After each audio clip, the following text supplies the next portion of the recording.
Ini sering membingungkan. 1, 2, 3, 4, 5, 6, 7, 8, 9, 10, 11. Kita pernah dengar istilah ini. Maksudnya sama. Terminologinya beda. Titik fokusnya juga beda. Tapi yang dimaksud sama. Ada istilah ilmu laduni. Dari kata-kata min ladun. Kalau dalam Al-Quran kan ada istilah min ladun hakimin alim. Pengetahuan dari sisi Sang Maha Pengetahuan, Sang Maha Bijaksana. Jadi istilah ilmu laduni, titik fokusnya adalah ini pengetahuan yang berasal dari Allah. Nah, itu biasanya pakai istilah laduni. Tapi sama nanti konotasinya dengan yang lain. Ada pakai istilah isroki. Ini Suhrawardi. Pengetahuan itu isroki kayak bahasa barat pencerahan.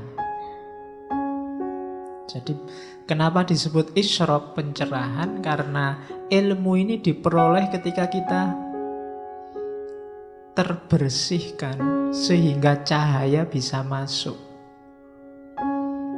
Sebenarnya laduni juga begitu. Jadi isyrok itu ketika diri kita layak menerima cahaya. Maka cahaya datang dan kita jadi bersinar, bercahaya. Analoginya kan kalbu yang seperti kaca kayak minggu lalu. Kalbu yang seperti kaca yang diterangi kemudian dan seterusnya. Makanya pengetahuannya pakai simbol cahaya. Namanya isyroki. Kalau bahasa yang populer ada istilah iluminasi, sama pencahayaan, pencerahan. Orang yang mendapat pengetahuan dari Allah, syaratnya jiwanya harus bersih, jiwanya harus cerah. Jadi sama, konotasinya sama, laduni sama isyroki. Kadang disebut irfani, maksudnya juga sama.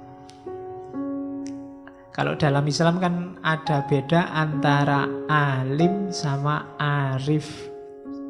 Yang alim ini ilmu yang kita cari tiap hari di kampus-kampus, di sekolah-sekolah. Nah, yang laduni ini jenisnya arif. Makanya ada alim billah dan arif billah. Kalau alim ini pengetahuan yang masih butuh media. Contohnya, ini ustadznya sudah datang belum ya? Dari luar kamu belum lihat saya. Oh, itu sandalnya sudah ada. Kamu tahu saya dari media sandal. Itu alim. Masih butuh perantara. Pengetahuan yang butuh. Mungkin dari buku, mungkin dari guru, mungkin dari dikasih tahu orang. Nanti ada level yang lebih tinggi, itu arif. Kalau arif ini ustadznya datang belum? Sudah datang.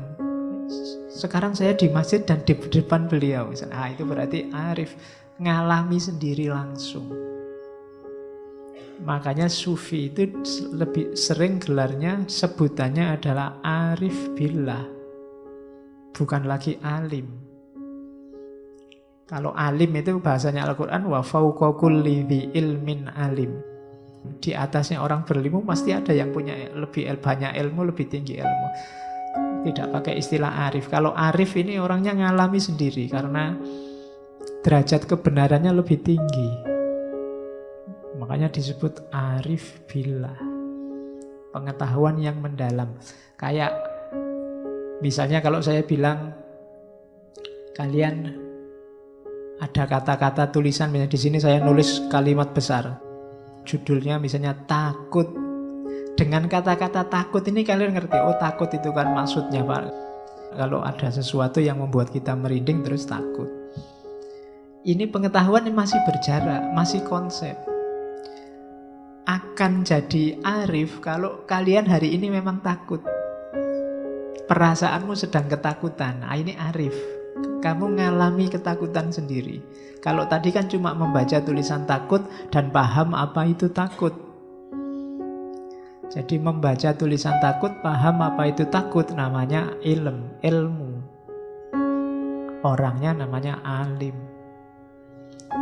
Tapi kalau kamu hari ini mengalami takut itu, terus oh iya ya, begini rasanya takut itu. Ini arif namanya. Jadi cuma kalau sufi, irfani, arifnya arif billah. Bukan urusan-urusan di luar keagamaan. Bukan urusan misalnya gimana ya rasanya korupsi. Nah, itu hanya orang-orang koruptor yang arif tentang korupsi. Ya, kalau kita cuma alim, ngerti dari jauh.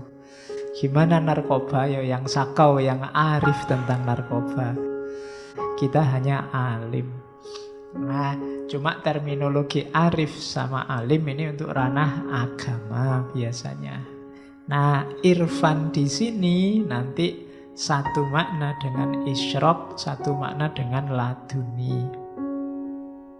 Sama kayak makrifat, sama makomnya. Orangnya namanya arif, barangnya namanya makrifat, kondisinya namanya makrifat. Makrifat ini kan nanti salah satu makom puncak. Kalau versinya Ghazali, puncaknya laku tasawuf itu makrifat. Nah, ada lagi kasyaf. Kasyaf ini juga istilah yang populer. Maknanya sama kayak makrifat. Orang yang kasyaf itu artinya terbuka. Dari tidak tahu jadi tahu, itu namanya tersingkap, terbuka. Terbuka semua sekarang, itu namanya kasyaf. Jadi, arahnya tetap sama pada ketuhanan. Orang yang kasyaf ini kondisi keterbukaannya. Isinya makrifat. Pengetahuan. Orangnya namanya arif. Jadi itu namanya kasyaf. Terungkap. Ya, manusia itu hari ini beruntung Allah tidak mengungkap kita. Bahkan kita disuruh untuk mengungkap Allah, itu kasyaf. Karena kalau kita diungkap semua, mungkin manusia sedunia itu isinya jelek semua. Jadi manusia itu kan ada yang baik, ada yang buruk, itu bukan karena perilakunya, tapi antara disembunyikan oleh Allah kejelekannya atau dibukakan oleh Allah kejelekannya. Kalau Allah mau dibukakan semua, seandainya kalian ngaku semua salahmu apa, jelekmu apa ditulis, itu hari ini langsung terbit berapa ratus halaman itu kesalahan dan kejelekanmu. Cuma Allah menyembunyikan, jadi kelihatannya seolah-olah ada jarak. Ini orang baik, ini orang jelek. Tapi kalau Allah dibuka semua, ya mungkin semua orang jelek. Kita sama saja sebenarnya. Meskipun saya di sini, kamu di sana, kalau kamu ngerti jelekku, jangan-jangan lebih menjelai daripada kalian. Kalau kalian ngerti, cuma kalian kan tidak ngerti. Oke, itu kasyaf. Terbuka, cuma ini kasyafnya tidak tentang manusia tapi tentang Allah. Dan kalau tentang Allah kasyaf kita, man arofa nafsahu arofa robbahu. Pengetahuan kita tentang Allah otomatis kita kenal tentang manusia, kita arif tentang manusia. Dan juga arif tentang alam semesta. Karena manusia adalah mikrokosmos. Itu kasyaf. Tentang hakikat. Bukan berarti tentang, kalau saya ngomong tentang alam semesta, tentang manusia itu terus ngerti semua orang namanya siapa, tidak begitu. Ngerti hakikatnya hidup, hakikatnya realitas. Itu yang membuat orang tidak tertipu lagi sama dunia, karena ngerti levelnya dunia. Sama kayak kalian yang ketika jatuh cinta sama seseorang, itu kan dianggap orang ini baik semua, terus putus, terus tahu jeleknya, itu kan nilainya langsung jatuh. Sudah tidak mau sama sekali, pokoknya ketemu aja ndak, ketemu melengos, menyapa ada ndak. Nah, orang-orang ini ketika dibukakan rahasianya realitas, rahasianya alam semesta juga begitu. sama dunia. Ternyata serendah itu